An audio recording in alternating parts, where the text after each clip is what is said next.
All right. Click the links to Sports Channel over on Patreon. You want to subscribe to the various other links, Odyssey, Gab, Bit Chute, all this kind of Telegram too.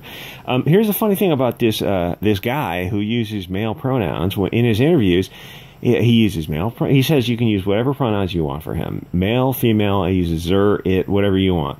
So the media uses they and their pronouns because the media wants to be cool. But he literally said you can use male pronouns to describe him.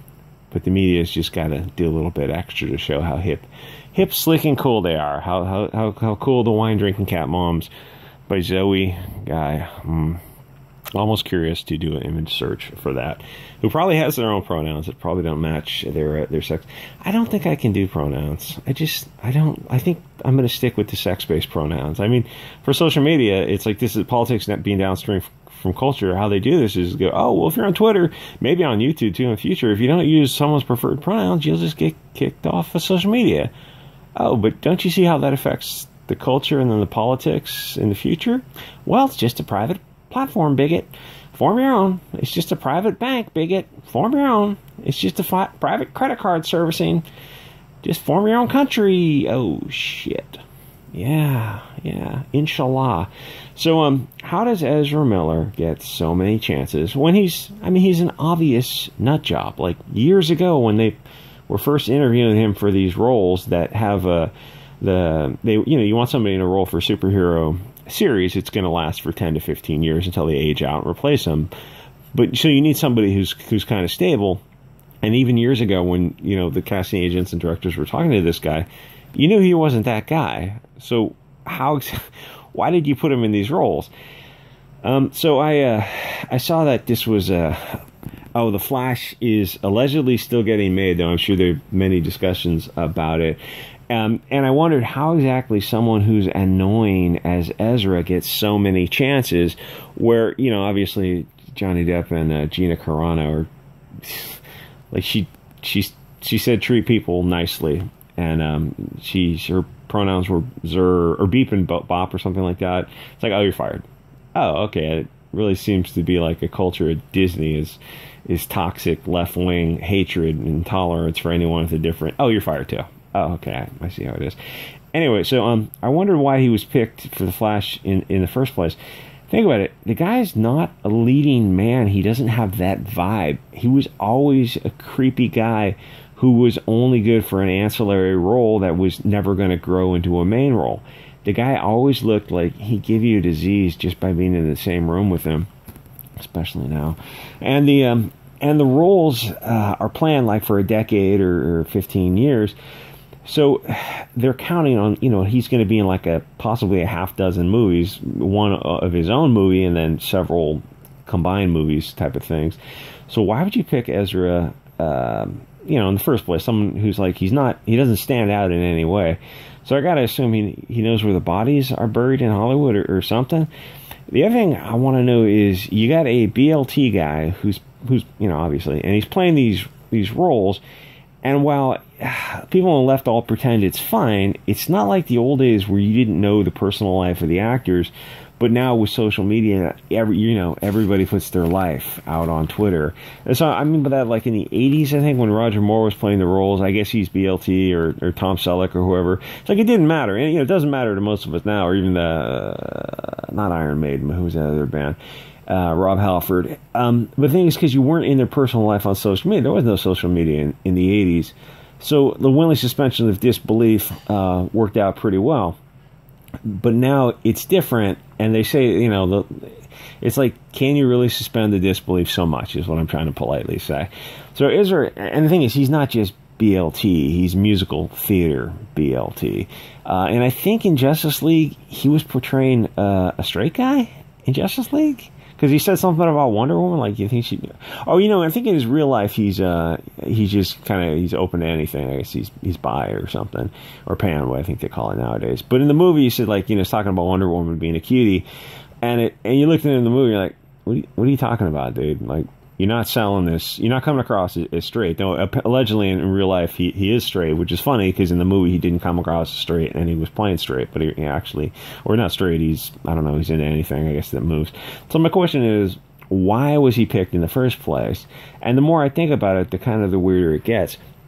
So I saw the Justice League Snyder Cut. Everyone did fine, but Ezra was the most annoying character in there. I kept hoping that someone would accidentally dismember him and put his head on a spike just for the rest of the movie. They'd, I don't know, maybe carry his head around on a trident or something. So he was obviously this BLT character, and I don't think the audience can overlook something like that, especially now with, you know, everything that's going around. People need to identify with the characters. Most of us are not able to identify with somebody like Ezra, who's just over the top, even when he's playing the character. Like, you look at him, you're like, come on, dude, you're not into you're not selling that you're into Wonder Woman. She wants to use, you know, there's a funny history of Wonder Woman being a BDSM fantasy. It's like she's a woman in a bikini with a whip or a lasso. Yeah, obviously, you look at the guy, I don't know, I forget who wrote Wonder Woman, but it's like, yeah, obviously the guy's come on. And it's another thing, it's like the alien, how do you know so much about BDSM? I don't, the alien artist guy, you look at the guy who's doing the art and the sets for Alien, he's into that kind of, you know, the aliens are phallic and, I don't know, what the, very sexual based art, which is fine. It's, you know, the aliens were pretty effective, at least for the on the set of Alien and Aliens. Anyway, I kept rooting for somebody to delete him in that movie. It's just in as horrific a way as possible. Imagine that none of this stuff came out about what a whack job weirdo he is. Would the Flash movie have been a big hit if you didn't know any of this kind of stuff? Would a movie about an annoying guy who can whine at twice the speed, would that make $1 billion? I mean, Ms. Marvel made or Captain Marvel made $1 billion because it was between two big movies, but this movie's not between two big movies. So, I mean, people would want to see it because they want to see where DC goes, but like they wouldn't. I don't know if they wouldn't be seeing it for him. I don't think he's got that kind of fan base. DC has a fan base, but like Batman and the Aquaman and Wonder Woman have fan bases, but it doesn't seem like he's got a whole lot of energy behind him, even before all this weird stuff came out. And now that all this stuff came out, it's like you look at him like, oh, dude, I suspect that the movie's, it's obviously it's going to do okay, but it's not going to do like he literally cost them, I don't know, like $300 million in what they would have made. So they said they're probably not going to cancel it because it's part of the foundation for future probably crappy DC stories. Plus, they already canceled Batgirl, and they're down. The movie, you know, might have cost anywhere from $70 to $100 million plus dollars, but the tax write-off was like $10 to $15 million. So it's like they're still down quite a few tens of millions of dollars, but probably more that canceling the Flash sets the story universe back 2 years, because it takes 2 years to make a movie, and these movies are allegedly on schedule now. That who's that guy?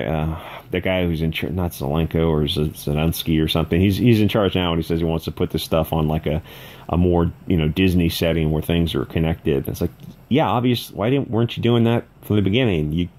You got a bunch of actors sit down with a big piece of paper, like a 4-foot by 8-foot piece of paper, and start building a story universe for this timeline for when you want these stories to come together. It's like you own these characters. I mean, you try to imagine if people in Comicsgate or a bunch of nerdy guys got together and said, hey, you own the DC characters, and here's billions of dollars to make movies. Here's this. Let's get in a room with some coffee and put this poster boards up, and let's figure out a timeline for the next 30 years of films. Like, you know, they come up with something good, and for some reason you look at DC and like, what do you guys, why would you throw this opportunity away? I mean, none of this makes sense. When you saw the first Self-Deletion Squad Part 1, the only thing about the movie people remember was the girl who played Harley Quinn was walking around in booty shorts and was cute, and that was the only good thing. Like, didn't that movie go 45 minutes into it, and then they restarted the movie for something? I watched that movie with my buddy, I'm like, what just happened? This is bizarre, and why is it so dark? Why is everything in DC dark? Anyway, so I saw most of the Snyder Cut movie last night. It's like 4 hours long. It was on Telegram if you want to go find it. It's on various other sites. And I didn't pay attention to the first hour, but then 3 hours, I paid attention to the last 3 hours, and I started to, I hate to sound like a normie consumer, and I want to say that everything's, sucks, but it was actually a pretty solid movie. Cyborg and Jason Momoa, Aquaman, they had really good chemistry together. They really sold it.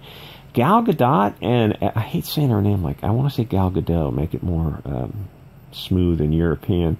and Ezra were really annoying characters. Ezra for obvious reasons, but Gal because she's not Greek. She's not ethnically Greek, which would have been, I think, better for the role if I remember.